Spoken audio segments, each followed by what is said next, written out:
என் தியாகத்தை நீ எனக்கு சுட்டி காட்டுவதன் மூலமாக நான் அந்த வினாடி நான் மகிழ வேண்டுமா, நீ மகிழ வேண்டுமா? என்னை மகிழ்ச்சி செய்வதற்காகத்தான் நீ இத்தனை வார்த்தைகளை போடுகிறாய். ஒரு நாளாவது நாம இவர்களை குறித்து இப்படி ஒரு நாளை கொண்டாடி விட மாட்டோமா?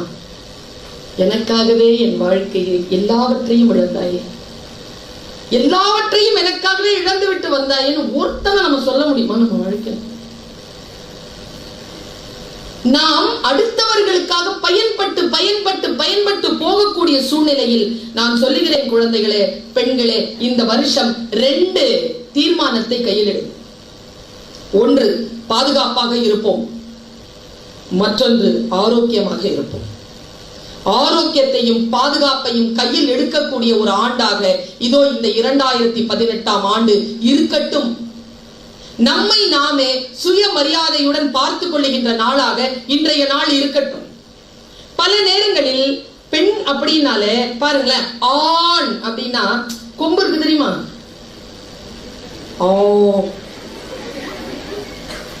பெண் கொம்பு இருக்கு, பெண். ஆனா என்ன சொல்றாங்கன்னா, சான் பிள்ளைனாலும்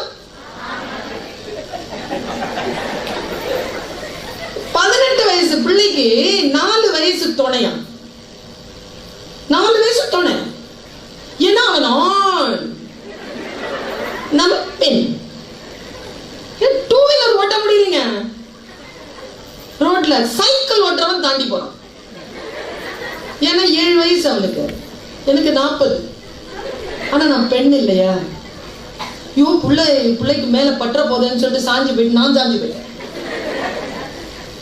நம்மை மீறுவதற்காகவே நாம் வளர்த்தெடுக்கிறோம். சிந்தனை தான் குழந்தைகள். பெண்களே, பெண் என்பது சிந்தனையின் பார்ப்பட்டது. பெண்ணிற்கான ஆதரவு என்பது சிந்தனையின் பார்ப்பட்டது. பெண்மொழி பேசக்கூடியவர்கள் பாராட்டப்பட வேண்டியவர்கள், ஆண்மொழி பேசக்கூடியவர்கள் ஒதுக்கப்படக்கூடியவர்கள்.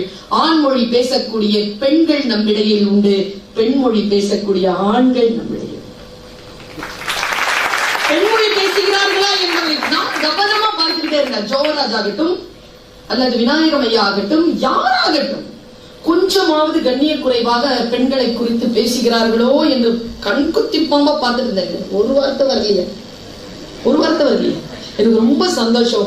இந்த காஃபி எல்லாம் கொண்டு வந்தது பசங்க. எப்ப பார்த்தாலும் நாங்களே கொண்டு வந்து வச்சுட்டு இருக்கும் பொழுது எங்களுக்கு ஆண்கள் கொண்டு வந்து இங்க பரிமாறியது கொஞ்சம் சந்தோஷமா இருந்தது. எப்பவுமே சேவை செய்து டயர்டா இருக்கு. கொஞ்சமாவது ரிலாக்ஸா உட்காந்துட்டு ஒரு குட்டி சேவை அவர்கள் நமக்கு செய்து விட மாட்டார்கள். ஆனா செய்ய மாட்டேங்கிறாங்க. இதே கரிசனை வீட்டுல வரோன்றீங்க, இந்த தட்டு எடுத்துட்டு வீட்டுல வந்து கொடுப்பான் இந்த தம்பி. தட்டு வீட்டுக்குள்ள போன உடனே அவங்க அதிகாரத்திற்குள் வந்து விடுகிறார். என்னதான் இருந்தாலும் எவ்வளவுதான் போராடினாலும் பெண் என்பவள், இப்ப நான் நல்ல பேச்சாளருங்க, நாங்க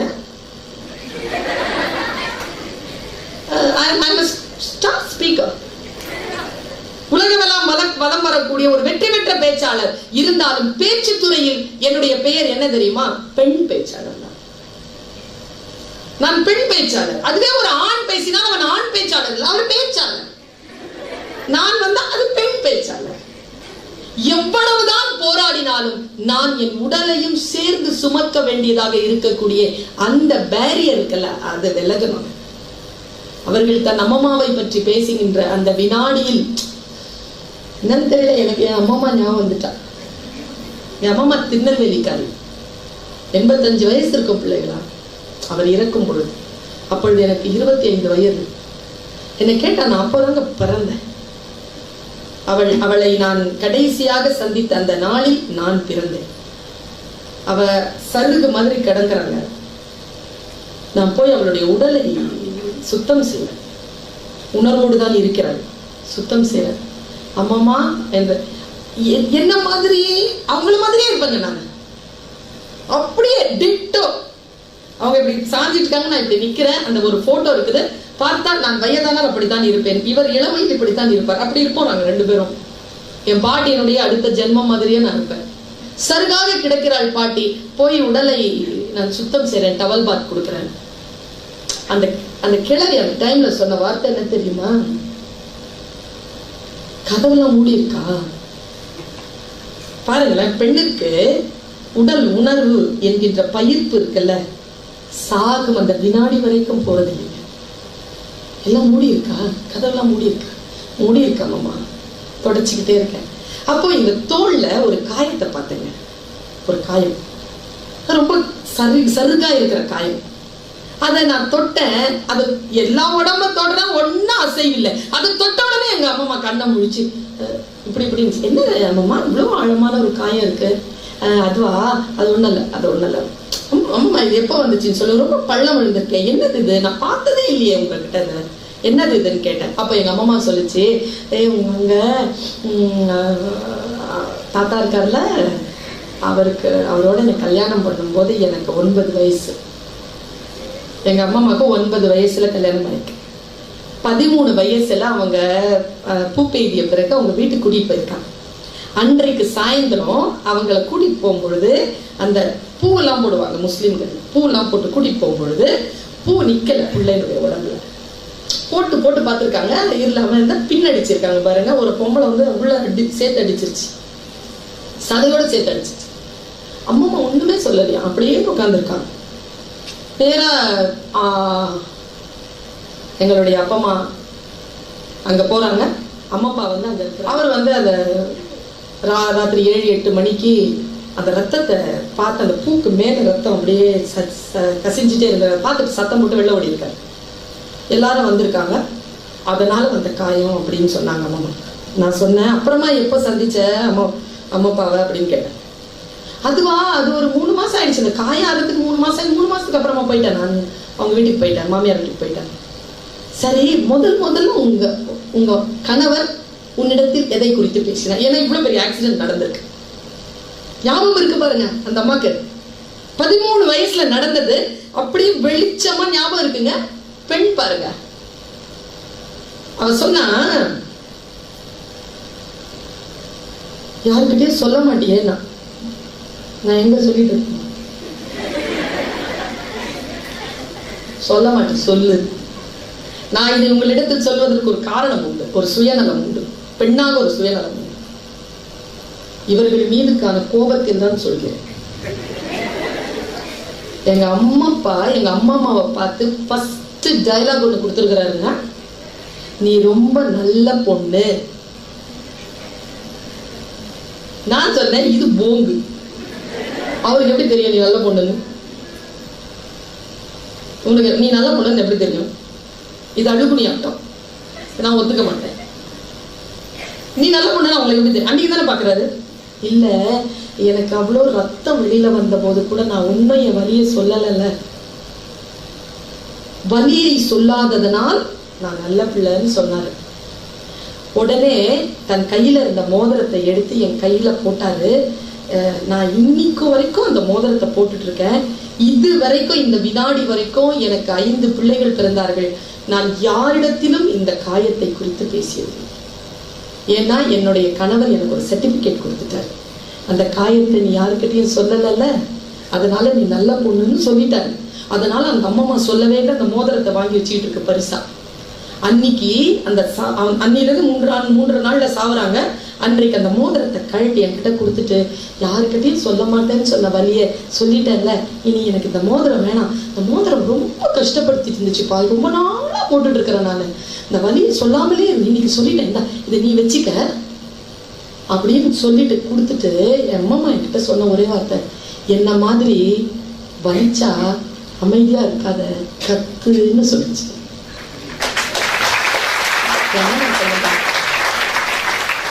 வலிச்சா அமைதியா இருக்காத, கத்து, சொல்லு, வலிக்குதுன்னு சொல்லு.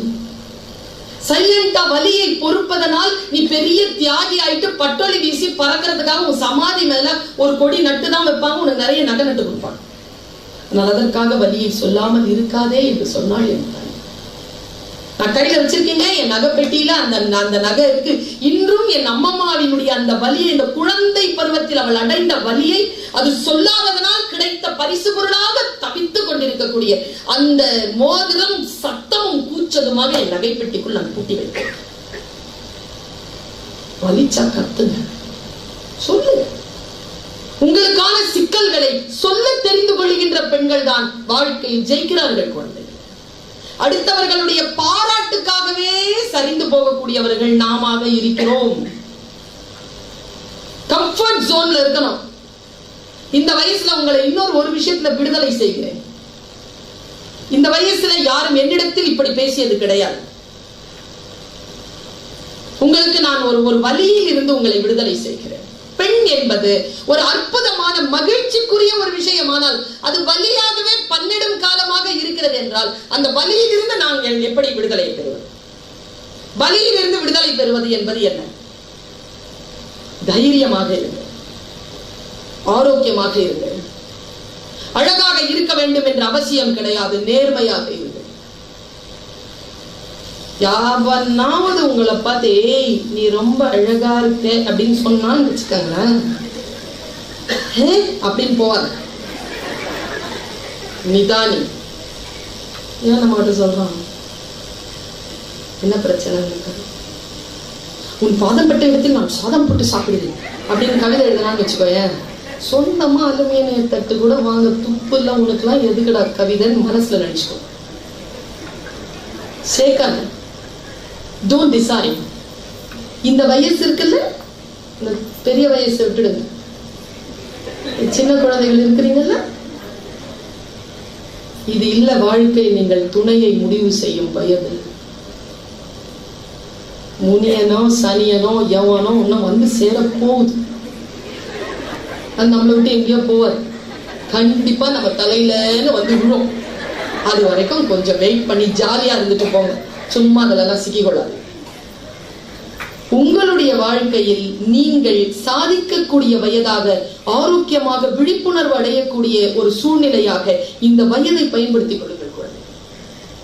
உங்களை பார்க்கின்ற பொழுது நான் ரொம்ப சந்தோஷிக்கிறேன். ஏன் தெரியுமா? இன்றைய நாள் என்ன நாள் தெரியுமா? உழைக்கும் மகளிர் தினம் தான் இன்னைக்கு. அப்படி ஒரு கேட்டகரி இல்லைங்கிறது வேற. இப்ப அவங்க அம்மா இருக்காங்க, அவங்க ஒண்ணு சம்பாதிக்கலீங்க. அவங்க என்ன சம்பாதிக்கிறாங்க? அவங்க ஆனா அவங்க உழைக்கலையா? அவங்க உழைக்கலையா? அவங்களுக்கு மாச சம்பளம் இருக்குது, உனக்கு இருக்குது மாச சம்பளம், அந்த அம்மாக்கு மாச சம்பளம் கிடையாது. போட்டா தாங்குமா? அவங்களுக்கு சம்பளம் போட முடியுமா? விநாயகன் சாரால இந்த பிள்ளைக்கு போட்டுற முடியுமா சம்பளம்? இவரு சம்பாதிக்கின்ற பெண்கள், சம்பாதிக்காத பெண்கள் என்று உண்டே தவிர உழைக்கும் பெண்கள் தான். உழைக்காத பெண்கள் ஒரு கேட்டகரியே கிடையாது. எல்லாரும் உழைக்கும் பெண்கள்.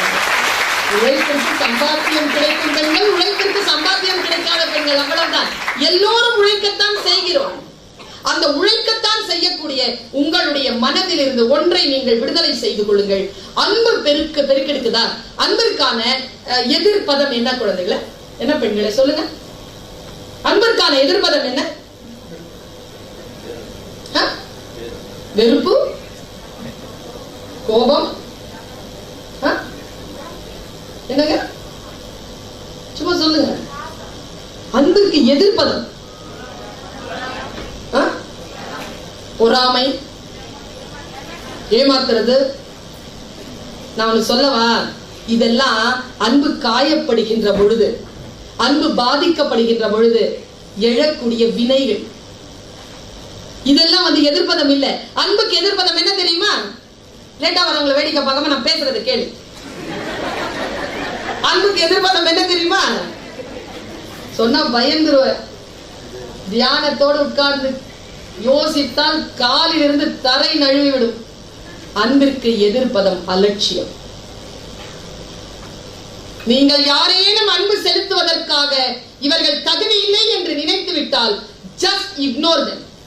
அலட்சியப்படுத்துவதுதான் அவர்களுக்கான பதிலே தவிர வெறுப்பு காட்டுவதோ, சண்டை போடுவதோ, பகைமை பாராட்டுவதோ கிடையாது. அலட்சியப்படுத்துவது. கண்களில் இருந்து கண்ணீரை ஒருபோதும் வரவழைக்காத ஒரு துணை கிடைக்கிறதா? அந்த பெண் தான் ஆக மகிழ்ச்சியான பெண். கண்களில் இருந்து கண்ணீரை வரவழைக்க விடாத அந்த துணை, ஒரு பெண்ணை முழுமையாக அங்கீகரிக்கக்கூடிய ஒரு துணை. பெண்களே, நீங்கள் தைரியசாலிகள். தைரியமாக, எதற்கும் தைரியமாக இரு. அந்த ஒன்றை மட்டும் விட்டுடாதீங்க. கடைசி வினாடி வரைக்கும் அந்த ஒன்றை மட்டும் விட்டு விடாதீங்க.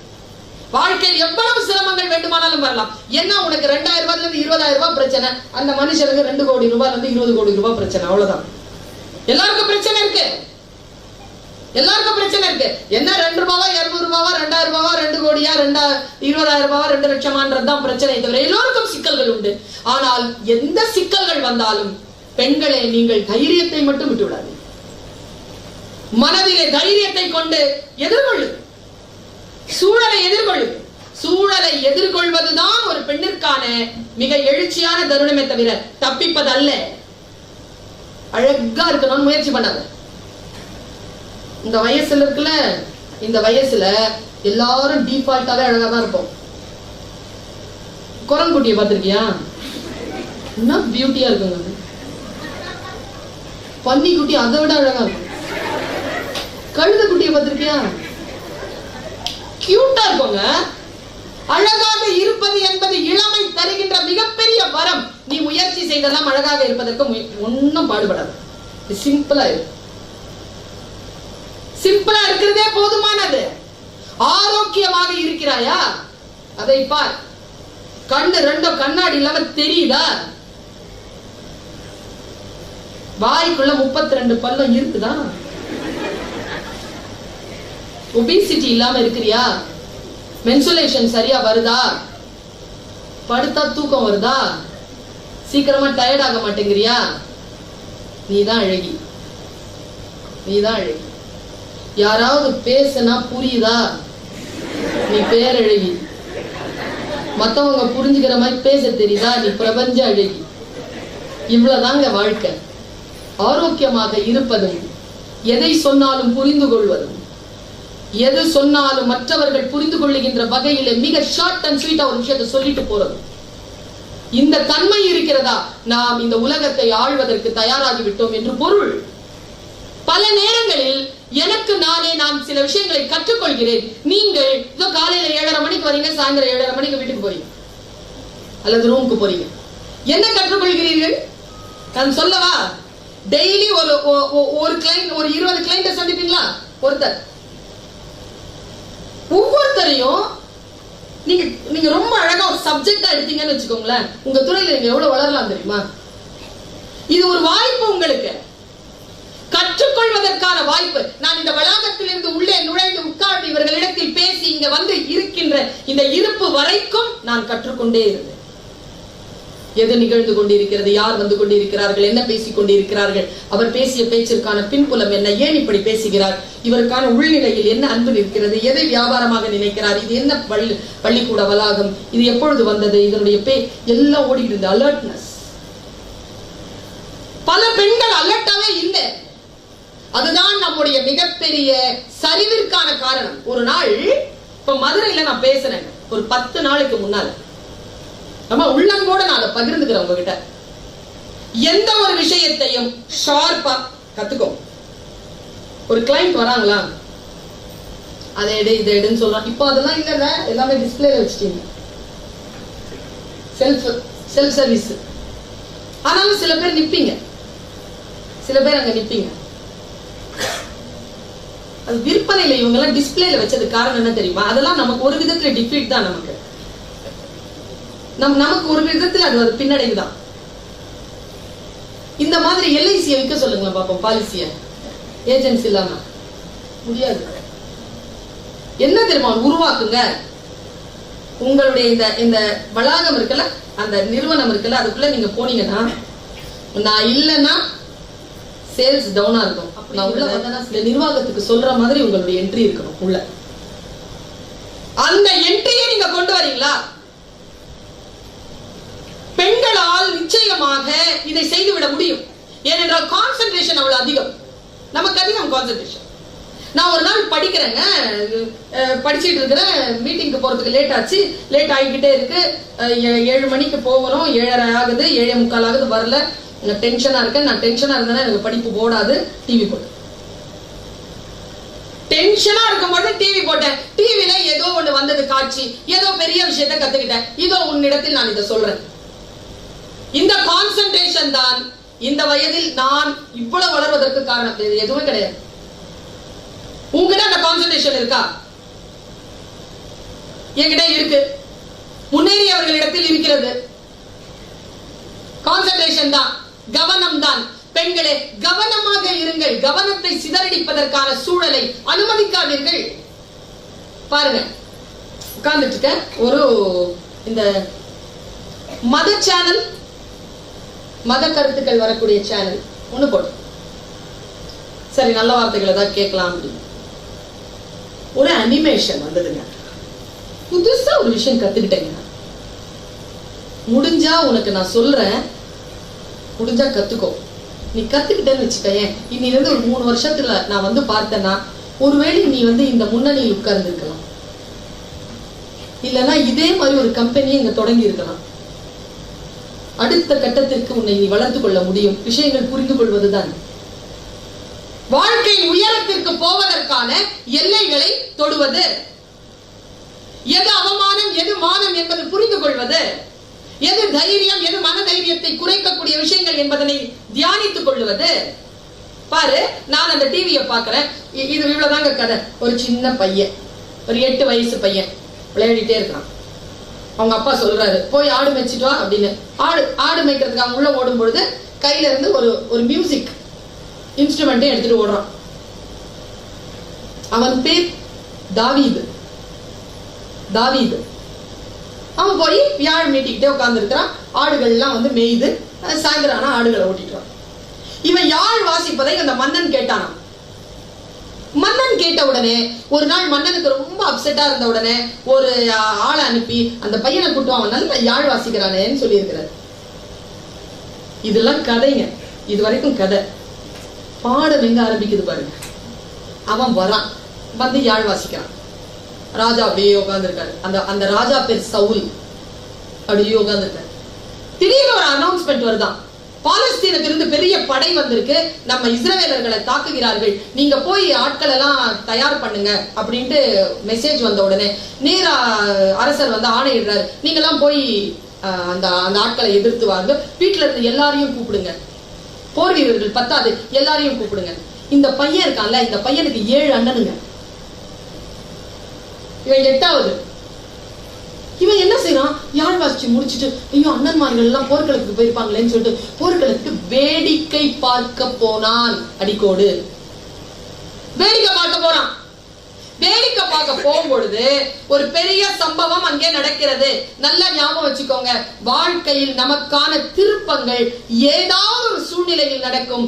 நாம் விழிப்புணர்வோடு இருந்தால் வேடிக்கை பார்க்க போனாலும் அது நம் கைக்கு வந்துவிடும். அவன் போறான். அப்படி போய் பார்த்தானா ஒரு 25 அடி ஒரு அரக்கன் அப்படி வந்து நிக்கிறான். என்னை கொன்றால் இவர்களை எல்லாம் நீங்கள் ஜெயித்ததாக அர்த்தம், வாருங்கள் என்னோடு போர் புரிய வாருங்கள் கத்துறான். லோ இஸ்ரவேலர்களும் பயந்து அப்படியே ஓடிடுறாங்க. இந்த சின்ன பையன் இருக்கான்ல, நாம நினைச்சுக்கோங்கனே, நீங்களும் நானும் நினைச்சுக்கோங்களேன். அந்த பையன் என்ன சொல்றான், தளபதி கிட்ட வந்து நான் போட்டுமா அவன் அடிக்கிறதுக்குன்னு கேக்குறாங்க. 8 வயசு பையன் நான் அடிக்கட்டுமான்னு கேக்குறான். நான் பயந்து போய் உட்காந்து இருந்தேன். நானு சேர்ல எழுந்து நின்னுட்டேங்க. நான் அந்த டிவியை பார்த்துக்கிட்டேன். நான் போட்டுமான்னு கேக்குறான். அவன் சூப்பர்ல. அவன் தளபதி சிரிச்சுட்டே போறான். சொல்றான், ஏய் நீ சின்ன பிள்ளை, சிறுவன், நீ இப்ப எப்படி அடிப்ப, உங்ககிட்ட என்ன ஆயுதம் இருக்குன்னு விளையாட்டா கேக்குறான். டபுக்குன்னு இடுப்புல இருந்து எடுத்து காட்டினான் பாருங்க உண்டிகோல. நானும் சிரிச்சேங்க. உண்டிகோல எடுத்துட்டு இது இருக்குதே அப்படின்னா. பெண்களே, பாடம் என்ன தெரியுமா, உண்டிகோலை வச்சுக்கிட்டு அரக்கனை வீழ்த்த முடியுமா, இது காக்காவை விரட்டுற உண்டிகோல் இல்லையான்னு சொன்ன உடனே தளபதிக்கிடம் அந்த தாவீது சொன்ன பதில் என்ன தெரியுமா, என்ன பதிலுங்க, நீ நினைப்பது போல் இந்த கவனை வைத்துக்கொண்டு நான் பறவைகளை மட்டும் அடிக்கவில்லை, என் ஆடுகளை கடிக்க வரும் சிங்கங்களை விரட்டுவதற்காக நான் பயிற்சி பெற்றிருக்கிறேன். நான் பாருங்க, கவன் கல்லை வைத்துக் கொண்டு முடிவாளை வைத்துக் கொண்டு சிங்கத்தை அடிக்க முடியுமா, பயிற்சி பெற்றிருக்கிறேன். சரி போனா பாருங்க. போய் எனக்கு இங்க சிலபஸ் உங்களுக்கு கொஞ்சம் கொஞ்சமா நகருது, பெண்களுக்கு கொஞ்சம் கொஞ்சமா நான் நகர்த்துறேன். அவன் போய் கரெக்டா அதை வந்து பிளேஸ் பண்ணாங்க. கரெக்டா குறி வச்சான். எங்க வச்சான்னா நெத்திக்கு வலது புறத்துல வச்சான். நெத்திக்கு கொஞ்சம் வலதுபுறத்துல அடிச்சா ஃபெயிண்ட் ஆயிடும். கரெக்டா அடிச்சான் பாருங்க. சிங்கங்களை மயக்குவதற்காக அவன் அடிக்கிற அந்த பிளேஸ கரெக்டா அந்த அரக்கன் இடத்தில் வைத்தான். அரக்கன் கீழே சாய்ந்தான். எல்லோரும் ஜெயஜெயகாரம் செய்கிறார்கள். தோத்துட்டு ஜெயிச்சிட்டோம். அவன் சொல்றான் நம்ம தோத்துட்டோம், நம்ம தோத்துட்டோம், நம்ம ஜெயிச்சிட்டோம், ஒரே சத்தம். இப்போ கீழே விழுந்தாச்சு, என்ன பண்ணுவோங்க நாமெல்லாம்? நான் நிறைய பேரை பார்த்திருக்கேன். இந்த மாதிரி எதிர்பாராத ஒரு வெற்றி வந்துருச்சுன்னா கை காலம் விட விட விட விட விட நடுங்கி சரி சரி ஓகே ஓகே முடிஞ்சு போச்சு ஓடிடலாம் அப்படின்னு சொல்லுவோம்ல. அவன் புறச்சூழ்நிலைகளால் பெற்ற வெற்றி அல்ல, அகச்சூழ்நிலையினுடைய உறுதியினால் பெற்ற வெற்றி. அதனால அவங்க நின்னான். எனக்கு ரொம்ப பிடிச்ச ஒரு வேலையை செஞ்சாங்க. அவன் எல்லாரும் சத்தம் போட கிட்ட போறாங்க. கீழே விழுந்து கிடக்குறோம், கிட்ட போறான். ஏய் மயங்கி தாண்டா இருக்கிறான், எழுந்து அவ்வளவுதான் சொல்லி கத்துறானுங்க எல்லாம். கிட்ட போயிட்டு இது ஏன் கல்லு அவன் நெத்தியில இருக்குது. இது கல்லை எடுத்து பத்திரப்படுத்திக்கிட்டாங்க. அடிச்ச ஆயுதத்தை எடுத்து பத்திரப்படுத்திக்கிட்டான். பத்திரப்படுத்தினா அவன் மயக்கம் தெளிகிறான். மயக்கம் தெளிஞ்சு அவன் ஏந்திரிக்கிறத பார்த்த உடனே அவன் கழுத்து மேல போய் உட்காந்துட்டான். திரும்பி உட்காந்துட்டாங்க. அப்படி நடந்து வந்து அவன் இடுப்புல இருக்கக்கூடிய கத்தியை எடுத்தான். யார் இடுப்புல இருக்கிற கத்தி? அரக்கன் இடுப்புல இருக்கக்கூடிய கத்தியை எடுத்துட்டு அப்படியே ஒரு ரவுண்ட் அப் ஒண்ணு அடிச்சு யூட்டர்ன் ஒண்ணு அடிச்சு அப்படி தலை வெட்டிட்டாங்க. அவன்தான் இந்த உலகத்தில் மிகப்பெரிய மன்னனான தாவீது மன்னன் என்கின்ற பெயரை பெற்றான். அவன்தான் இந்த உலகத்தில் மிகப்பெரிய மன்னனான தாவீது மன்னன் என்கின்ற பெயரை பெற்றான் என்று வரலாறு சொல்லுகிறது. ஒரு ஆடு வைக்கக்கூடிய சிறுவனால் உலகை ஆளக்கூடிய மன்னனாக வருவதற்கான மன பயிற்சி என்பது தைரியம் மட்டும்தான். நாம் அந்த தைரியத்துடன் இருக்கிறோமா? எவ்வளவு நடுங்குகிறோம், எவ்வளவு நடுங்குகிறோம். ஒரு நாள் என்னுடைய பெற்றோர்களும் என் கூட பிறந்த சகோதரர்களும் இருப்பது போல் ஒரு நுட்பமான விஷயத்தை உங்களுக்கு நான் சொல்லுகிறேன். என் கடமை என்று நினைக்கக்கூடிய காரணத்தினால் ஒரு தாயாக நினைத்து நான் சொல்லுகிறேன். இந்த நான் பேச வரதான பிள்ளைகளை உங்களுக்கு தெரியும். இதுக்கு முன்னால நான் எப்போ புறப்பட்டேன், எவ்வளவு தூரம் பயணம் பண்ணி வந்திருக்கேன், என் வீட்டில் என் கடமைகள், இன்னைக்கு நான் என்ன சமைச்சேன், என்ன சாப்பிட்டேன், என் பயணம் எவ்வளவு வலியானது தெரியுமா? ஒரு பெண்ணாக சாதாரணமானதல்ல ஒரு பயணம் என்பது. வந்து பேசுறதுங்கிறது சென்னையில இருந்து கோயம்புத்தூருக்கு அப்படியே வந்துட முடியாது. காலையில காலேஜ் அட்டன் பண்ணிட்டு காலேஜ்ல 1 hour பர்மிஷன் மட்டுமே போட்டுட்டு நேரா கிளம்பி வர வேலைகளுடன் வேலைகள் செய்து கொண்டிருக்கிறேன். ஓய்வு கிடையாது எனக்கு. இந்த ஓய்வு கிடையாது என்கின்ற நிலையிலே நான் உனக்கு சொல்லுகிறேன். இந்த ட்ரெயின்ல ஒரு வாட்டி டிராவல் பண்ணிட்டே இருந்தாங்க. நம்மள வயது வித்தியாசமே இல்லாமல் எல்லோரும் சிரமப்படுத்துவார்கள் பெண் என்ற காரணத்துக்காக. நானும் அதற்கு விதிவிலக்கல்ல. சிரமங்கள் வருது. நான் 2 டயர் ஏசிங்க சைட் பர்த்ல படுத்துட்டு இருக்கேன். அந்த 4 பர்த் இருக்கோங்க. இந்த பக்கம் சைட் பர்த். அந்த இடத்துல அந்த கோச்ல யாருமே இல்லை, வேற நான் மட்டும்தான் இருக்கிறேன். ஒரு ஆண் வந்தாங்க. அவன் சரியா இல்லை. அவன் நட உட பாவனை எல்லாம் எதுவும் சரியா இல்லை. ஒரு மாதிரி பிஹேவ் பண்றான். ஆனா கிட்ட வரல. பக்கத்துல ஆட்கள் இருக்காங்க, இந்த பக்கத்துக்கு அந்த பக்கத்துல ஆட்கள் இருக்காங்க. 3 பெட்டிக்கு ஆள் இல்ல. நான் மட்டும் இருக்கிறேன், அவன் மட்டும் இருக்கிறான். அவன் என்ன தெரியுமாங்க செஞ்சான்? ஒன்னும் செய்யலைங்க. அவன் படுத்துக்கிட்டான் கீழே பர்த்ல. படுத்துட்டு அதுக்கு வேற 2 டயருக்கு இது இருக்கும் கர்டன். என்னுடைய பர்த்துக்கு முன்னால கர்டன் இல்லை. அன்னைக்கு கர்டன் எல்லாம் படுத்துட்டு என்ன பார்த்துட்டு இருக்காங்க. வேற எதுவும் செய்யல. எப்படி பார்த்துட்டு இருக்கான். நான் டைம் ஆயிடுச்சுங்க, அசையல. அவன் பார்த்துக்கிட்டே இருக்கான். எனக்கு பயங்கரமா டிஸ்டர்ப் ஆகுது. நான் என்ன பண்ண, உடனே படுக்கை எடுக்க போட்டுட்டு படுத்துட்டேன். திருப்பி படுத்துட்டேன். ஆனா உணர்வு அப்படி இருக்கு. எவ்வளவு நேரம் அப்படியே படுத்திருக்கிறது? 3 மணி நேரம். இந்த பக்கம் திரும்பி படுத்தா அப்படியே பார்த்துட்டு இருக்கான். மறுபடியும் டிஸ்டர்ப், தூக்கமே இல்லை. அப்புறமா எழுந்தான், அப்படியே நடந்தான், போனா பாத்ரூமுக்கு, மறுபடியும் வந்தான், மறுபடியும் உட்கார்ந்தான், பொசிஷன் மட்டும் உட்காந்து மறுபடியும் பாக்குறான்.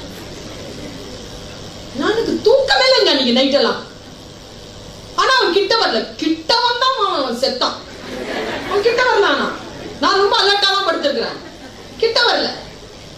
இதுல காலையில் ஆச்சுங்க. என் வீட்டுக்கு போயிட்டு நீ தூங்கி எழுந்திட்டு போறேன். எங்க வீட்டுல சொன்னாரு, என்ன தூங்கலையா ராத்திரிலாம் அப்படின்னு. தூங்கலப்பா, இந்த மாதிரி ஒரு பிரச்சனைப்பா. என்ன பிரச்சனை பாருங்க. ஆண்களுக்கு மட்டுமே தெரிந்த ரகசியம், பெண்கள் நமக்கு தெரிய மாட்டேங்குதுங்க. ஆண்களுக்கு தான் அந்த மொழி தெரியும். நீங்கள் பெண்களுக்கு சொல்லிக் கொடுங்க. ரொம்ப சொல்லி விட்டா உஷாராயிருவாங்களோன்னு நினைக்காதீங்க, சொல்லிக் கொடுங்க. அவர் சொன்னாரு, அவனுக்கு என்ன கிடைக்கணுமோ அவனுக்கு கிடைச்சிருச்சு, அவன் ஜெயிச்சுட்டான் அப்படின்னாரு.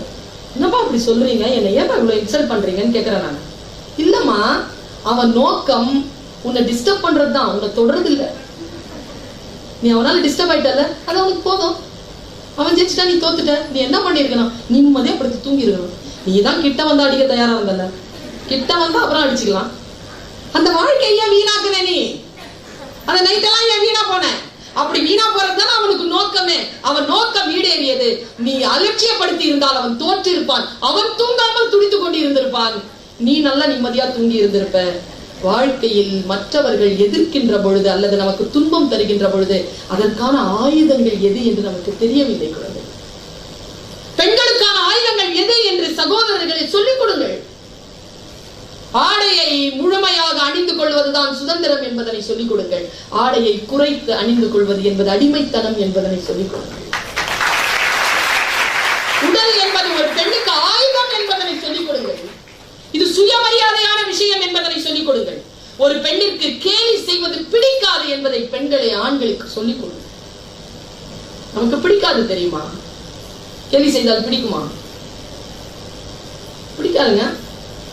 மனைவியை மட்டும் கேலி செய்து விடாதீர்கள். ஏன் தெரியுமா? சின்ன வயசுல கேலி பண்ணிடுவாங்க. ஒருத்தர் கேலி பண்ணாரு பாருங்க, ஒரு கேலி. தன்னுடைய கொழுந்தியா இருக்காருல்ல, கொழுந்தியா இருக்காங்கல்ல, வைஃபனுடைய தங்கச்சி, அவங்க மாமியார் இறந்து போனாங்க. இந்த மாப்பிள்ளையால முடிஞ்சது, சாவுக்கு போக முடியல. மனைவியை மட்டும் அமைச்சு வச்சுட்டாரு. 10ஆம் நாளுக்கு போய் அவரு அவங்களுக்கு அந்த தன் கொழுந்தியா கிட்ட பேசுறாராமா. கிண்டல் கொழுந்தியாட்ட. இங்க பாருங்க, நான் உங்க மாமியாருடைய சாவுக்கு வரலங்கிறதுனால நீங்க என் மாமியார் சாவுக்கு வராம இருந்துடாதீங்க. எப்படி இருக்குது இது? அவர் சொல்லும் போது அவருக்கு 35 வயசுங்க. இன்னைக்கு அவருக்கு 70 வயசுங்க. அந்த அம்மா இப்ப வரைக்கும் வச்சு செய்யுது. சிக்கனர். சின்ன வயசுல தெரியாது கேலி கிண்டல்லாம். 60 வயசு ஆனதுக்கு அப்புறம் அது ஒன்னொன்னா கோத்து வச்சிருக்கோம்னா ஒன்னொன்னா எடுத்து விடும். அப்புறமா நீங்க தவிக்க வேண்டியதுதான். சிறிய வயதிலேயே பெண்களை மிகவும் கண்ணியத்துடன் நடத்துதல் மிக நுட்பமான ஒரு விஷயத்தை உங்களுக்கு நான் சொல்லுகிறேன். இப்பதான் இதை பற்றி சிந்தித்து வந்தேன். எனக்கு ஒரு வாட்ஸ்அப்ல ஒரு செய்தி வந்தது. இது எத்தனை பேருக்கு தெரியும் தெரியாது என்றது எனக்கு தெரியாது.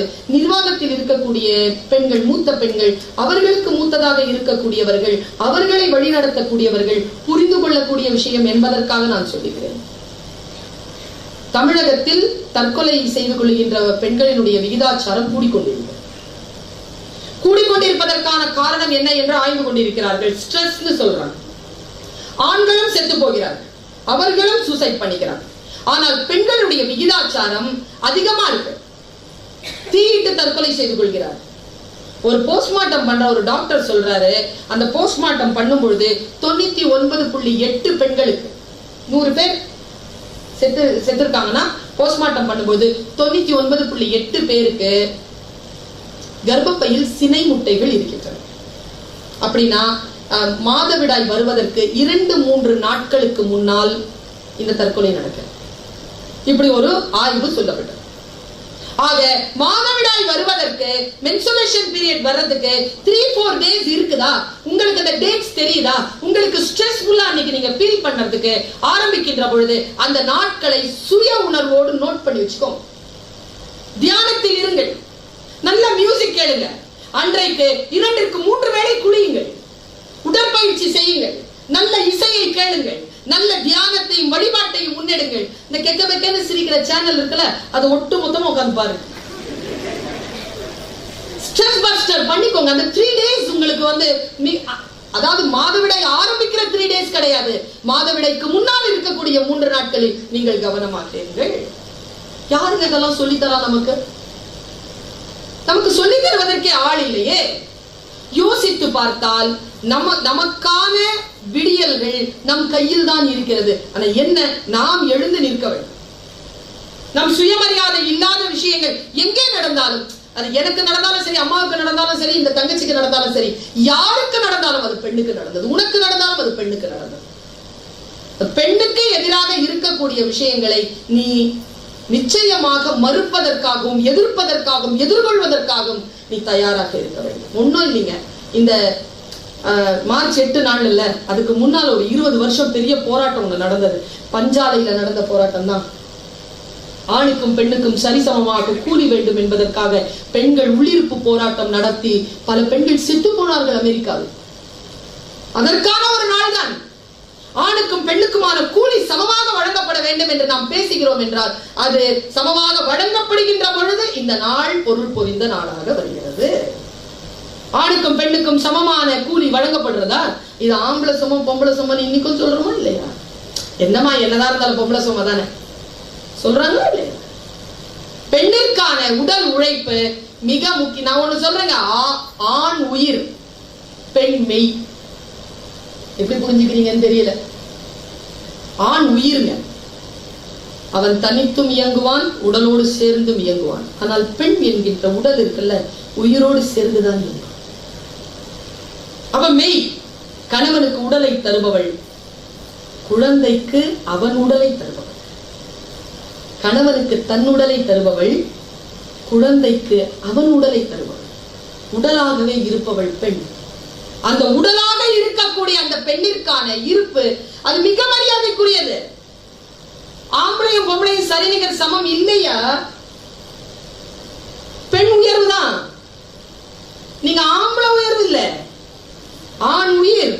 ஆனால் அந்த உயிரை இயக்கக்கூடிய உடல் என்னங்க, தசரதனை பற்றி கம்பன் சொல்லுகின்ற பொழுது உயிரெல்லாம் இயங்குவதோர் உடம்பும் ஆயினான் தான் சொல்லுவான்.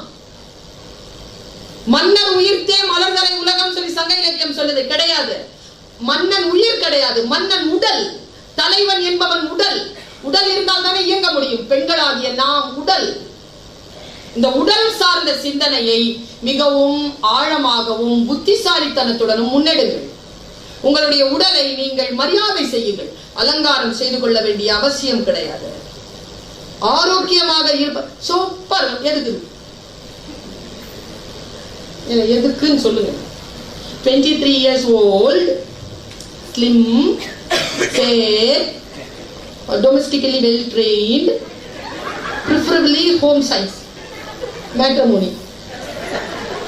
என்ன பண்ண போற நீ? slim, fair, என்ன பண்ண போற? கருப்பு நம் தேசிய நிறம். கருப்பு கலகத்தின் குரல். கருப்பு புரட்சியின் நிறம். புரட்சியின் நிறமாகும், கலகத்தின் குரலாகும், தேசியத்தினுடைய சுயமரியாதைக்கான நிறமாகவும் கருப்பு இருக்கிறது. ஞாபகம் வச்சுக்கோங்க. கரு அது நல்ல ஒரு டயலாக் வரும், அழுக்காக்கிடுவேன்றதுனால கருப்பா பெத்தன். நமக்கு அழுக்காகும், பயம் இல்லை. ஒரே ஓரத்தில் சிகப்பழம். எது என்ன பண்ண போற? நம்பாத. அப்படி அதே வாரத்தில் சிகப்பழகா இருந்தா எத்தனையோ பேர் சிவப்பா சுத்திட்டு இருப்பாங்களா இல்லையா? பணம் கொண்டவர்கள் இல்ல. சிவப்பாக இருப்பது, சிவப்பு என்பது நிறம், அழகு அல்ல. ஆங்கிலம் என்பது மொழி, அறிவல்ல. ஒரு விஷயத்தின் மீது மோகம் கொள்ளாத. நின்று நிதானித்து நிலை பெற்று நீ பார்த்தால் பெண்ணிற்கான ஏற்றம் என்னன்னு தெரியும். பெண்ணிற்கான சுயமரியாதை என்கின்ற வெளியோடு நீ இரு. நீ பெண்ணா இருக்கிறல்ல, இந்த உலகத்தில் அற்புதமான வாய்ப்பு. The greatest opportunity being a woman, the happiness.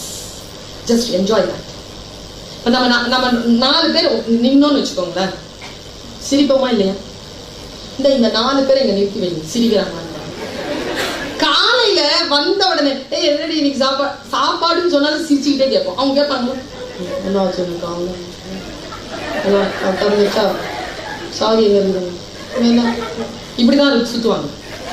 நாம தான் அப்படி அதிகார நிலையில் இருக்கக்கூடிய பெண்கள் கூட நம்ம அங்க சாவி, என்ன மேடம் சாப்பிட்டீங்களா, இன்னைக்கு எப்படி இருந்தது இட்லி, சுமாரா தான் இருக்கு, அதான் மேடம் நானும் சொல்லிக்கிட்டே இருக்கிறேன், நீங்க வந்துட்டீங்க மேடம், சரி சரி சாவி எடு சாவி எடு. இந்த அந்யோன்யம் பெண்களுக்கே உண்டாகும். பெண்கள் இயல்பாகவே மகிழ்ச்சியுடன் இருக்கக்கூடிய தன்மை பெற்றவர்கள். அந்த மகிழ்ச்சியை தொலைக்காமல் இருப்பது அந்த மகிழ்ச்சியை தொலைக்காமல் இருப்பதற்கான வாய்ப்புகளை அதிகப்படுத்திக் கொள்ளுங்கள். சுயமரியாதையுடன் இருங்கள், சுய உணர்வோடு இருங்கள். அவேர்னஸோட இருங்க. யார் எப்படி கடந்து போனாலும் பயிர்ப்பு என்கின்ற சொல் சாதாரண சொல் இல்லை. அச்சம், மடம், நாணம், பயிர்ப்புன்னு சொல்றோம்ல, அந்த பயிர்ப்பு என்பது நம்முடைய முழுமையான அலர்ட்னஸ்க்கு பேர் தான் பயிர்ப்பு. யார் நம்மளை பார்த்துட்டு இருந்தா கூட நமக்கு அந்த அலர்ட்னஸ் இருக்கும், அதுக்கு பேர் தான் பயிர்ப்பு. அது வரம். அதை சாகடித்து விடாதீர்கள். அதை அடுத்த நிலைக்கு நம்முடைய அடுத்த தலைமுறைக்கு எடுத்து செல்லக்கூடிய அந்த ஆற்றலை பெண்கள் பெற வேண்டும். பெண்களுக்கான சுயமரியாதை, பெண்களுக்கான சுய விழிப்புணர்வுக்கான சூழலை ஏற்படுத்துங்கள். நான் 2 செய்தி உங்களுக்கு சொல்றேன். இப்போ சமீபத்துல நான் அதை பதிவு பண்ணிருக்கேன். எந்த பெண்ணின் அந்தரங்கத்தை பற்றியும் யாரும் பேசாமல் இருந்தது. இன்னைக்கு ஒரு ஓத் எடுப்போமா? நாம் இன்னைக்கு ஒரு உறுதிப்பாடு எடுப்போமா? எந்த பெண்ணின் அந்தரங்கத்தை பற்றியும் யாரும் பேச மாட்டோம். நம்பர் 1. நம்பர் 2, யாருக்கேனும் எந்த விபத்தோ, பாலியல் ரீதியான எந்த விபத்தோ நடந்திருந்தால் அதை அடுத்தவர்கள் காதிலே பரப்ப மாட்டோம். ஆபாசமான வீடியோக்கள் ஏதேனும் வந்தால் உடனே டெலீட் செய்வோமே தவிர அதை அடுத்தவர்களுக்கு பரப்ப மாட்டோம். பெண்களை குறித்த, பெண்களுடைய உடல் குறித்த பாதுகாப்பை நானும் மற்றவர்களுக்கான பாதுகாப்பாகவும், என்னுடைய பாதுகாப்பாகவும் என்னுடைய எண்ணங்களை நான் பலப்படுத்துவேன். பாதுகாப்பாக இருத்தல், நம்முடைய உடலை பாதுகாப்பாக வைத்திருத்தல், நம்முடைய உடலை ஒரு ஆயுதமாக பயன்படுத்துதல், நெளிந்து குனிந்து உறுப்புகளை சுமந்து கொண்டு நடக்காமல் கம்பீரத்துடன் நடத்தல். கம்பீரமா நடக்கணும். அப்படி வந்து நின்னீங்கன்னா அப்படி நிக்கணும். குழஞ்சிக்கிட்டு ஆசைக்கு வாசமலர் சூடுவதும், ஆடவரை சேவித்து இருப்பதும், அஞ்சுவதும் கெஞ்சுவதும் ஆக இருக்கும் மகளிர் குலம் மானுட வகுப்பிலேயே வலுவற்ற ஒரு பகுதி என்று பேசுகிறார் பாவேந்தர் பாரதிதாசன். ஒரு மீட்டிங்கு போயிருந்தேங்க. உங்களுக்கெல்லாம் வந்து தகப்பனார் போல் கிடைத்திருக்கிறார் விநாயகம் அவர்கள். ரொம்ப சந்தோஷமா இருக்கு, பாதுகாப்பாக இருக்கு. அது கிடைக்கணுமே. நான் ஒரு மீட்டிங்கு போறேன். அவங்க ஒரு ஆள் சொல்றாங்க, ஒரு அம்மா சொல்றாங்க, நம்ம எல்லாரும் அழகா உட்கார்ந்து இருக்கிறோம், வெரி குட். இன்னைக்கு விமென்ஸ் டே செலிப்ரேஷன். பர்வீன் வந்திருக்காங்க, உமா மேடம் வந்திருக்காங்க, நம்முடைய முதல்வர் அவர்கள் வந்திருக்கிறார், அவங்க ஸ்கூல் காலேஜ் ப்ரொஃபசர் பிரின்சிபல் வந்திருக்கிறார். ஓகே, ப்ரோக்ராம் ஸ்டார்ட் பண்றோம் அப்படின்னு போய் உட்கார்ந்த உடனே அவர் வர்றாரு. யாரு? முதல்வர். மேடம், நீங்க என்ன சொன்னீங்க? எப்படி ஆரம்பிச்சீங்க ப்ரோக்ராம்? நாம எல்லாம் அழகா இருக்கிறோம். நோ மேடம், அதெல்லாம் நீங்க சொல்லக்கூடாது மேடம். அப்ப யார் சொல்லுவீங்க? நீங்க எல்லாம் அழகா இருக்கிறீங்கன்னு நாங்க தான் சொல்லுவோம் மேடம். யார்? ஒரு பிரின்சிபல் சொல்றாருங்க. சொல்லலாமா? பெண்ணே, நீ அழகா இருக்கிறாய் என்று சொல்லக்கூடிய தகுதியை வேறு எந்த ஆண் மகனுக்கும் தராது. அது உன் சுயமரியாதைக்கான விஷயம் என்கிறார் சுவாமி விவேகானந்தர். சுயமரியாதை யாருமே நம்மளை பார்த்து அழகா இருக்கிறாங்க சொல்லிட முடியாது. சொன்னா நம்மளை மானபங்கப்படுத்துகிறார்கள் என்ற அர்த்தம். என் அழகை பற்றி பேசுவதற்கு நீ யார்? உனக்கு என்ன நோக்கம் இருக்கிறது? என்னை பற்றி ஏன் பேசுகிறாய்? என் உடலை பற்றி ஏன் பேசுகிறாய்? இப்படி சொல்லக்கூடிய 16-17 வயது பிள்ளைகளுக்கு இந்த புத்தி வந்துருச்சுன்னா போதுமே. யாரும் நம்ம எதுவும் செய்ய மாட்டார்களே. நாம் யாருக்கும் எப்படியும் அடிபணிய மாட்டோமே. நான் ஒரு 2 செய்தியை சொல்லிட்டு நான் விடைபெறுகிறேன். 2 மிக முக்கியமான செய்திகள். பாருங்க, கல்கத்தா காளி பத்தி கேள்விப்பட்டிருக்கீங்களா? ஐயா பிள்ளைகளை தெரியுமா உங்களுக்கு? கல்கத்தா காளி பத்தி தெரியாதா? நான் போயிருந்தேன் ஒரு நாள் கல்கத்தாவுக்கு. போனா வெள்ளிக்கிழமை அன்னைக்கு ப்ரோக்ராம் முடிச்சுட்டு நான் சொன்னேன், நான் தக்ஷிணேஸ்வரம் போனோங்க, நான் வந்து ராமகிருஷ்ண பரமஹம்சருடைய காளிகாட் போனோன்னு. என்னத்துக்கு இருந்தாங்க? இல்ல, எனக்கு விவேகானந்தரை பிடிக்கும், எனக்கு ராமகிருஷ்ணர் அதனால பிடிக்கும். ராமகிருஷ்ணர் ஏதோ அந்த கோயில் எல்லாம் உட்காந்துட்டு பூஜை எல்லாம் பண்ணுவாரு, அதை நான் பார்க்கணும் அப்படின்னு. சரின்னு போனாரு. அது வேறு, தக்ஷிணேஸ்வரம் வேறு, காளிகாட் வேறுன்னு சொன்னாங்க. சரி, தக்ஷிணேஸ்வரம் போயிட்டு காளிகாட் போயிட்டு பார்த்துட்டு வேடிக்கை பார்க்கலாம். ஆனா படிக்கிறோம்ல, படிக்கிறத வேடிக்கை பார்க்கறது அவ்வளவு ஆசை. நீங்க நீங்க பார்க்க முடியாதுங்க இந்த காட்சியை. அப்படி உட்கார்ந்துட்டு இருக்கிறாங்க, நின்றுட்டு இருக்காங்க, சுத்தி சுத்தி சுத்தி புடவை இவ்வளோ பெருசுங்க. மூக்கெல்லாம் அந்த பெரிய நத்துன்னு சொல்லுவாங்களா, அதை போட்டுருக்காங்கம்மா. நாக்கு வயிற்றுல தொங்கு. நல்ல மாலை எல்லாம் போட்டு இப்படி கையை அப்படி வச்சிருக்கிறாங்க. இந்த கையில நிறைய வளையல்கள் சமர்ப்பணம் பண்ணியிருக்காங்க. கொஞ்ச நேரம் பார்த்துட்டே இருக்கு. திக்குல மனசுல ஒரு கேள்விங்க, இந்த கோபமா இருக்கிற இந்த லேடி கிட்ட எதை கேட்கறாங்க இவங்கெல்லாம்? கோபமா இருக்கிற அம்மாட்ட கேட்க முடியுமா? முடியாது இல்லையா? நம்ம கோபமா இருக்கிறோம், என்ன சமையல் அப்படின்னு கேட்டா என்ன ஆகும்? கோபமா இருக்க கிட்ட போக மாட்டோம் நாம. அவரு சொன்னாரு, நான் சொன்னேன் இவ்வளவு கோபமா இருக்கிற தாய் கிட்ட எப்படிங்க கேக்குறது அப்படின்னா, அந்த ஐயா சொன்னாரு, இது கோபமா இருக்கிற இடம் இல்லைங்க, கோபம் தனிஞ்ச இடம். நல்லா கிட்ட காளிய பாத்தீங்கன்னா ஒரு சின்ன ஸ்லைட்டா சிரிப்பு இருக்கும். எப்படி அந்த சிரிப்பு வந்துச்சுன்னா, கோபம் அடங்கின இடமா அது. கோபம் அடங்கினா நாக்கு வெள்ள தள்ளிடுமா? யோகால நாக்கு வெள்ள தள்ளின இடமா அது. என்னத்துக்குங்கன்னு சொன்னா, கீழே பாருங்க அந்த அம்மா யாரையோ மிதிச்சிட்டு இருக்கு, அது கோபம் போயிருச்சுங்க. அது மிதிச்ச உடனே கோபம் போயிருச்சு. நான் எட்டி பார்த்தேங்க, எப்பா அப்படியே நைட் மேர் ஆயிடுச்சு எனக்கு. இதுவா உண்மை? இதுவா உண்மை? ஆமா அதான் உண்மை, நான் பார்த்துட்டு வந்தேன், அதான் உண்மை. என்னன்னா, சிவபெருமானும் பார்வதியும் காளியும் உட்கார்ந்துருக்காங்க. பார்வதியும் உட்கார்ந்துருக்காங்க. எல்லாரும் சிவன் கிட்டயே வந்து பேசிட்டே இருக்காங்களா. பார்வதிக்கு கொஞ்சம் அதுல மன பிரச்சனை. எல்லாரும் சிவபெருமான் கிட்ட போறாங்க, நம்ம யாருமே எதுவும் பேச மாட்டேங்கிறாங்க. நம்ம வீட்டுல கூட பத்திரிக்கை யார் பேர்ல வைப்பாங்க? மிஸ்டர் சிவபெருமான் பேர்ல தான் வருமே தவிர, மிஸ்டர் சிவபெருமான் எல்லாம் வந்து நம்மளே கூட்டிட்டு வந்துடும். அண்ட் ஃபேமிலி தான். அவங்க பேரே வர மாட்டேங்குது. அந்த அம்மா வந்து சுயமா ரெகக்னிஷன் வேணும்னு எழுந்து ஆடுதுங்க. எழுந்து போயிடுச்சு. எழுந்து போன உடனே இப்ப பெண் கோவப்பட்டா ஆண் என்ன பண்ணுவான்? நம்ம வீட்டுல நம்ம அப்பா என்ன பண்ணுவாரு? அம்மா கோவப்பட்டா சைலண்ட்ல போயிட மாட்டாரு. அவர் சைலண்ட்ல போயிட்டாரு. யார்? நம்ம சிவபெருமான். அந்த அம்மா கிடந்து ஆடிக்கிட்டே இருந்துச்சான். ஆடி ஆடி ஆடி உடம்பெல்லாம் அருந்து விழற மாதிரி ஆடி ஆடி ஆடி ஆடி பிரபஞ்சமே அழிகிற அளவுக்கு வந்தா. விஷ்ணு கிட்ட போய் கேக்குறாங்க, பிரம்மாட்ட போய் கேக்குறாங்க, யாருமே அந்த அம்மா கோவத்தை அடக்க முடியாத. சிவபெருமான வந்து கூப்பிட்டாங்க, உங்க மிஸ்ஸஸ் தானே ஆடிட்டு இருக்க, வந்து கொஞ்சம் சமாதானப்படுத்துங்க, உலகமே அழிஞ்சிரும். புது மாப்பிள்ள அதை கேட்டு வச்சுக்கணும். போயிட்டு அவர் என்ன பண்ணாரு, நேரா போய் சக்தி அப்படின்னாராம். அந்த அம்மா ஆடிக்கிட்டே இருக்குது. இங்க பாரு, உனக்கு ரெகக்னிஷன் வேணும், அவ்வளவுதானே. யாருக்கிட்ட உனக்கு ரெகக்னிஷன் வேணும்? யாருக்கிட்ட உனக்கு அங்கீகாரம் வேணும்? இங்க பாரு அப்படின்னா ஆடிக்கிட்டே இருக்கு. இந்த பாரு, என்னதானே எல்லா உலகமும் நம்புது. இந்தா நானே உனக்கு தான், இந்தா எடுத்துக்கோ அப்படின்னு கிட்ட போறான். அது பாட்டுக்கு ஆடிக்கிட்டே இருக்கு. அடங்க மாட்டேங்குது. அது கோபத்துல ஆடினா அடங்காதுல்ல அவ்வளவு சீக்கிரம். ஆடிக்கிட்டே இருக்கும் பொழுது என்னடா இது கேட்கவே மாட்டேங்குது. அம்மா மன்னிச்சிருமா தாயே அப்படின்னு காலில் விழுந்துட்டாருங்க. அவரு காலில் விழுந்தோம். அந்த அம்மா ஓங்கி ஒரு மிதி மிதிச்சுட்டு பாருங்க காலில். சிவபெருமான் அப்படி பல்லாக கிடக்கிறாரு. அப்படி சக்தி காலை எடுத்து வச்சுட்டு இருக்கு. அதான் காளி காட்டுல நான் பார்த்த காட்சி. கீழே சிவபெருமான் கிடக்கிறாரு, மிதிச்சுட்டு இருக்குது காளி. காளிக்கு கோபம் வந்தால் அவள் காலடியில் தன்னை கொடுத்து குடும்பத்தை காப்பாற்ற வேண்டும் என்று அந்த சிவபெருமானுக்கு தெரிவது போல் நம் வீடுகளில் இருக்கக்கூடிய அவர்களை அடக்க வேண்டும் என்று நினைக்காமல் அவர்களுக்கு ஆட்படுவார்கள். நுட்பமான ஒரு செய்தி குழந்தைகளே.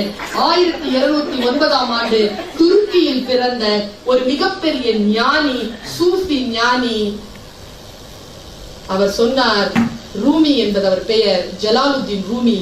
அவர் எழுதுகிறார், ஞானம் பெற்றவர்கள் பெண்ணுக்கு அடங்கி போகிறார்கள், காட்டு மிராண்டிகள் தான் அவர்கள் மீது ஆட்சி செலுத்துகிறார்கள்.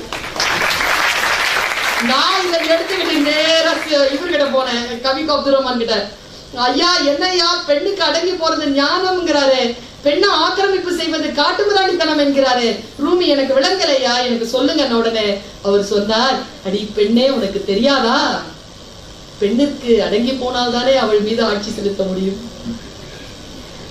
பெண்ணுக்கு அடங்கி போவதுதான் அவள் மீது ஆட்சி செய்வதற்கான ஒரே வழி. அந்த பெண்ணை முழுமையாக ஏற்றுக்கொள்ளுதல், முழுமையாக பக்குவப்படுதல், அவரை முழுமையான சுயமரியாதையுடன் நடத்தல். இன்னொரு விஷயம் என்னன்னா, நம்மை சுயமரியாதையாக நடத்தக்கூடிய வாய்ப்புகளை நாம் தவற விடாமல் பிடித்துக் கொள்ளும். பல நேரங்களில் நாம் என்ன செய்கிறோம், நமக்கான ஆசீர்வாதங்களை நாம் தள்ளி வைத்து விடுகிறோம். நமக்கான சிறிய சிறிய புத்தி இனத்தினால் நமக்கான மிகப்பெரிய வெளிகளை, ஆகாசத்திற்கு மேலாம் போய் அடையக்கூடிய ஞானத்தை நாம் விட்டு விடுகிறோம். பாரதி இதுதான் சொல்லுகிறான், பெண்ணிற்குள் ஞானத்தை வைத்தான் புவி பேணி வளர்த்திடும் ஈசன், மண்ணிற்குள் சில மூடர் நல் மாதர் அறிவை கெடுத்தார் என்று பேசுகிறார். இந்த பூமியில் நம்முடைய மானத்தை, நம்முடைய அறிவை, நம்முடைய ஞானத்தை கெடுக்காத சூழ்நிலையில் நாம் எழுந்து நிற்க வேண்டும். உங்களுக்கு நான் எனக்கு சில விஷயங்களால சில பாத்திரங்கள் பிடிக்கும். நீங்க எந்த ஒரு பாத்திரத்தையும் சொல்லுங்க. இன்னைக்கு ஏதாவது இலக்கிய பெண் பாத்திரம் சொல்லுங்க. நீங்க ஏதாவது புராண இலக்கியங்களில் வருகின்ற பெண்கள். கண்ணகி,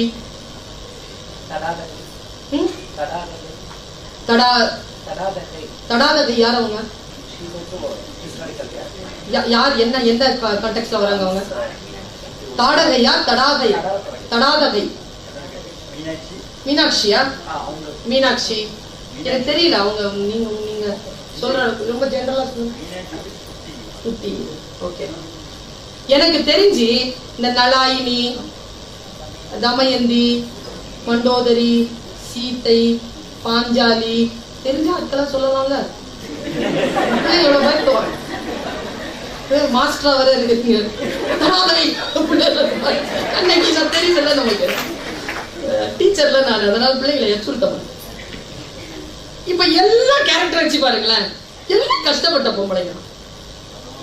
யாரோ சாவித்ரி பாங்க எல்லாம். எனக்கு இந்த 2-3 மாசம் முன்னாடி கார் எடுக்கிறாங்க. போட்டா பாருங்க பாட்டு காலையில மார்ச் 8ஆம் தேதிக்கு எப்பம்ல மலரே குறிஞ்சி மலரே. வேற பாட்டே கிடைக்கலையா அவனுக்கு? தலைவன் சூட நீ மலர். அந்த ஆள் தலையில சூடுறதுக்காக மலர்ந்து நான் பிறந்திருக்கேன். பிறந்த பயனை நீ அடிச்சு ஒரு ஆஃப் பண்ற. சரி கொஞ்ச நேரம் போய் ஆன் பண்ற. அந்த பாட்டு பாலும் பழமும் ஒரு பாட்டு. பாலோடு பழம் யாவும். இந்த பாட்டு என்ன பாட்டு அது? நான் பேச நினைப்பதெல்லாம். இந்த பாட்டு சொல்லுங்க. நான் பேச நினைப்பதெல்லாம் நீ பேச வேண்டும். அப்ப நீ என்ன பேசுவ? நான் காணும் பொருள் யாவும் நீ ஆக வேண்டாம். ஓகே. அப்புறம் பாலோடு பழம் யாவும் உனக்காக வேண்டும். நீ என்ன திம்ப? பாவை உன் முகம் பார்த்து பசியா. எவ்வளவு நாள் ஏமாத்துவீங்க இப்படி? நமக்கு பசிக்காதா? நம்முடைய வாழ்க்கை கொஞ்சம் ஸ்பேஸ் வச்சுக்கோங்க பிள்ளைகளை. இன்னைக்கு கத்துக் கொடுக்கிறவங்களுக்கு காலையில சாயந்தரம் வரைக்கும் வேலை செய்றீங்கல்ல, வீட்டுக்காக உழைக்கிறீர்கள், உங்களுடைய வாழ்க்கை சேமிப்புக்காக உழைக்கிறீர்கள். ஒரு 2 hours ஆவது உமன் அப்படிங்கிற அந்த ஸ்பேஸ்ல ஜாலியா இருக்கு. அதுல யாரையும் செதுல அந்த ஸ்பேஸ் அந்த வெளி ஆண்களுக்கு இருக்கு தெரியுமா? அந்த ஸ்பேஸ் வீட்டுக்கு எத்தனை மணிக்கு வராங்க? வேலை முடிஞ்சதுக்கு அப்புறமா அந்த ஸ்பேஸ் அவங்க அழகா பயன்படுத்துறாங்க. நாம தான் பயன்படுத்துறது இல்லை. அவர்கள் கேளிக்கைக்காக பயன்படுத்துவதில்லை. அவர்கள் சாதாரண பாவ செயல்களுக்காக பயன்படுத்துவதில்லை. ஆனால் தன்னுடைய வெளியை பயன்படுத்துகிறார்கள். பெண்கள் தன் வெளியை பயன்படுத்துகிறார்கள். பெண்கள் தன் வெளியை பயன்படுத்திக் கொள்ளுங்கள். நம்முடைய வாழ்க்கையை நமக்கு முன்னால் இந்த பாஞ்சாலின்னு ஒரு பொண்ணுக்கு ஒரு பெரிய வாய்ப்பு தெரியுமா? அது புடிச்சு இழுத்துட்டு போறாங்க தெரியுமா? அவளுதானே தெரியும் அவனுக்கு. பாஞ்சாலி ஏன் அம்மனா வழிபடப்படுறா தெரியுமா? என்ன பண்ணாங்க அவங்கன்றதுனால அவங்க அம்மன். அந்த அம்மா நின்று கேட்டுச்சு. பாரதியார் எழுதுறா, நின்று கேட்டுச்சு. வரமாட்டேன், பயந்து வரமாட்டேன்னு சொல்லல. அது மாதவிடாய் காலத்தில் இருக்கிறேன், வர முடியாது. அப்படி இழுத்துட்டு போகும்போது ஹால் எல்லாம் ரத்தம்னு எழுதுறான். ஒற்றை ஆடையில் இருக்கிறாள், புடிச்சு இழுத்துட்டு போறாங்க. அவ வன்முறையால் தான் வந்தாலே தவிர உடன்பட்டு அவ சபைக்கு வரல. ஏன் தெரியுமா? அவ மனசு கன்வின்ஸ் ஆகலைங்க. மனசு கன்வின்ஸ் ஆயிடுச்சுன்னா எங்க வேணாலும் போய் நிப்போம். ஏன் சாவித்திரி போய் அவரை யாரோ ஒரு யமதர்மராஜா கிட்ட கூட்டு வரலாம். அவன் புருஷனை கூட்டு வந்துருவா. எங்க போனாலும் எங்கேயோ போய் கூட்டிட்டு வந்துருவோம். அது இயல்புதான் நமக்கு. பத்மாவதி போய் கூட்டு வந்ததா இப்ப படத்துல பார்த்தேன். கூட்டிட்டு வந்துருவோம். எங்க இருந்தாலும் போய் கூட்டிட்டு வந்துருவோம். பெண்ணுக்கு அந்த ஆற்றல் உண்டு. ஆனால் பாஞ்சாலி மறுத்தால. ஏன் மறுத்தா தெரியுமா? ஒரு சிறிய நுட்பத்தை சொல்லி நான் முடிக்கிறேன். 2 நிமிஷம் தான். தேரோட்டி சொல்றாங்க, பிள்ளைகளா நீங்க புரிஞ்சுக்கோங்க, இந்த இமோஷனல் இன்டெலிஜென்ஸ் நம்ம கிளாஸ் எடுக்கிறோம்ல, இதுதான் கிளாஸ். எந்த டைம்ல எப்படி அடிச்சு பேசினா எங்க உயர்ந்து நிற்போன்றதுக்கு பாருங்க. பாஞ்சாலி அம்மனான வரலாறு நிக்கிறா. உன்னை கூப்பிட்டாங்கம்மா, என்னாச்சு? சூதுல தோத்துட்டாங்க. ஓ சரி, வர முடியாதுன்னு போய் சொல்லு. இல்ல இல்லம்மா கூப்பிட்டாங்க. சரி, ஒரு டவுட்டு. என்ன டவுட்மா?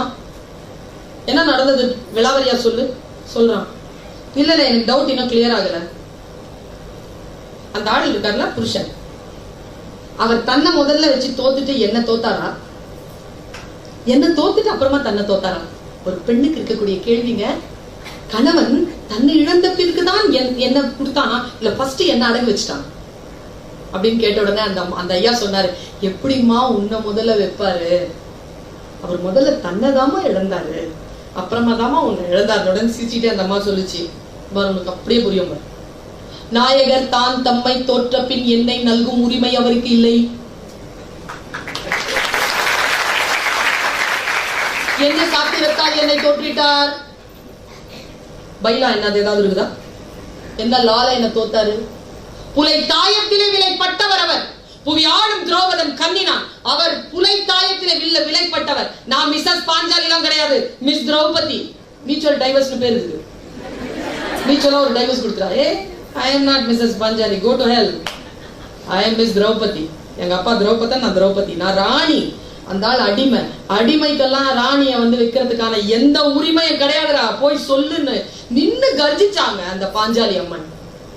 நான் எங்க வியக்கிறேன்னா, இது இப்படி சொல்லிடும், நம்ம நல்ல தைரியமா சொல்லிடும், பிடிச்சி இழுத்தாங்க, எல்லாம் வேலை எல்லாம் முடிஞ்சது, கண்ணன் வந்தாரு, எல்லாமே முடிஞ்சு கடைசியா இந்த மாதிரி உட்கார்ந்து இருக்கிறாரு. இதுல திருதராஷ்டிரன் காலில் விழுது அந்த அம்மா. எல்லாம் இப்படி பார்த்துட்டு இருந்தீங்களேன்னு சொல்லி கத்துது. அப்ப அவர் சொல்றாரு, என் மனசு ரொம்ப கஷ்டமா இருக்கு. சரி, ஏதாவது 2 வரம் கேளு. இதாங்க பெண்மை. விநாயகம் ஐயாவுக்கு தெரியும், பரஞ்சோதி ஐயாவுக்கு தெரியும் இந்த பெண்மையினுடைய ஆழம். ஏனென்றால் வயது, அனுபவம், வாழ்க்கை நமக்கு எல்லாருக்கும் தெரியணுங்கிறதுனால சொல்றேன். அந்த அம்மா சொல்லுச்சு, என்னுடைய கணவன்மார்களை நீங்கள் விடுதலை செய்யுங்கள், என் தாய் நாட்டை விடுதலை செய்யுங்கள். 2 வரம். அவரு கத்துறாரு, என்னம்மா தப்பு பண்ணிட்டியம்மா, கணவன்மார்களோடு சேர்ந்து உன் விடுதலை நீ பெறவில்லையே. அந்த அம்மா சொல்றியோ, நான் தான் அடிமையே இல்லைங்க, நீ யாருப்பா எனக்கு விடுதலையை கொடுப்பதற்கு என்று கேட்டா பாருங்க, அங்கே எழுந்து நிற்கிறாள் அந்த அம்மன். நாம் உள்ளுக்குள் தான் குழந்தைகளை, பெண்களை சிதைந்து போகிறோம். இந்த சிதைவுகள் இல்லாமல் சுயமரியாதையோடு எழுந்து நிற்கின்ற பொழுது நமக்கு தவறாக நடக்கக்கூடிய விஷயங்கள் நம் கண் பாரானா போய் விழும், எங்கேயோ போய் நாம் சிக்கிக்கொள்ள மாட்டோம். இந்த விழிப்புணர்வோடு, இந்த சுயமரியாதையோடு நீங்கள் அடுத்தடுத்து வரக்கூடிய நாட்களை